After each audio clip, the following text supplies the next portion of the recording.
What's up everybody, it is Shane here for Waiting to Be Seen. I want to welcome you to this week's video. I'm so pleased that you're here. Today I'm going to be talking about 3 in-camera transitions, and if you're a beginner, they're the kind of thing you can even use with your phone if that's the only equipment that you have available. So stick around. This is how we do it. When it comes to creating content, having transitions between each one of your frames, each one of your shots, each one of your compositions is a pretty important element of the process.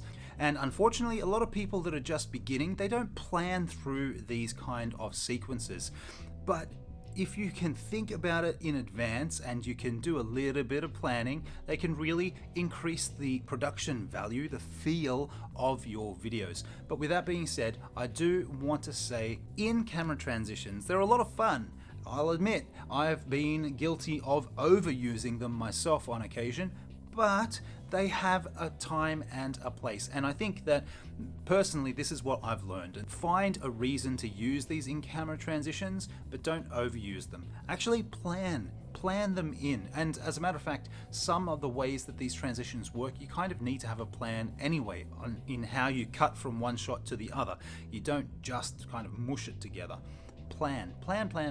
That is definitely one of the foundational elements that separates professional production from amateur production, is the level of planning that goes into it. And these kind of transitions are just as important to plan. Let's talk it through. I've got 3 for you. As a matter of fact, I have 5, but number 2 is kind of 3 rolled into one. The very first transition is the lens cover. As the name suggests, what you're doing is you're just taking your lens. So in this case with my phone, this is the lens here. I was shooting this way, and you just say take your hand and you cover the lens to end your first shot, and then you begin your second shot with the hand covering the lens and you reveal. I've seen it happen a lot. And it's not that it is bad, but as an in-camera transition, you need to have a reason for it. Think it through. If it doesn't actually help your content, then don't do it. But if you think it might actually be a useful transition, it's really simple. You just cover and then pull away. And it's not just with your hand. You can use it with clothing, for example. If I had my phone on, I could do a zoom into my blue jumper. That gives a nice dark filling of the frame, and then I can pull it away to reveal myself in a different location. And so that is that. Just cover the lens.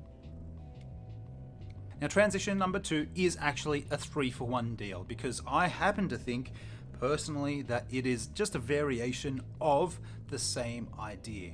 And the idea is to do a whip.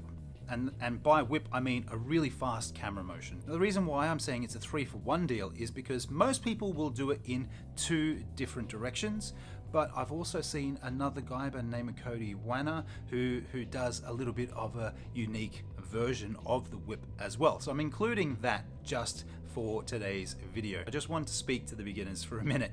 You guys need to know that in content creation with video, there's going to be a bunch of jargon. Shot, shoot, pan, tilt, zoom, iris, aperture. In this in-camera transition, there's a pan whip and there's a tilt whip. Pan, if you don't know what that is, it simply means when you have your camera, traditionally you'd have your camera on a tripod. The camera stays put, but it moves on its axis like so. So it's going left to right. That's what panning is. That's the jargon that they use for going left to right. So a pan whip is going left to right really quickly, or vice versa, whichever direction you're going. Tilt is an up and down motion. That's all it is. It's just a little bit of jargon. So we have a pan whip and a tilt whip. The third one that Cody does is actually what I call a roll whip, where he actually takes his whole camera and does like a full roll. I think you'll find that the key to any kind of whip is that you actually have both shots moving in the same direction. That goes back to that idea of planning a little bit. So you need to plan these kind of transitions as well. And with that, we come to in-camera transition number 3. It's a nice simple one in a sense. You're probably noticing that it's a little bit similar to a pan whip, but I do want to put it out there as a different kind of transition, because a pan whip or a tilt whip is starting with the subject and then going away from it and then coming back to it, whereas this is keeping the subject in frame the whole time. The trick is that there's a little bit of a shudder, and that's intentional. So as I'm spinning around, I'm staying in frame, but then I add just a small little camera shake. And it's in that little camera shake that I do the cut. That little bit of motion blur of me as the subject, that's what really kind of sells it as an in-camera transition. And of course, if you're going to use that a lot, people are going to get a little bit dizzy. So you don't want to go over the top with that kind of transition. We have 3 in-camera transitions. I've shown you footage that I captured with my phone earlier this morning. You can see it works, and it works really well. But once again, I just want to encourage you, please, as beginners, plan. Further the story of your content. That is the ultimate. That's the goal. That's what we are all trying to work towards. Thank you so much for stopping by. If you've enjoyed today's video, give me the big old thumbs up down below. As a matter of fact, if you use other in-camera transitions that I didn't touch on today, and I know there are actually others out there, I didn't want to have a super long video, let me know in the comments down below what kind of transitions you like personally.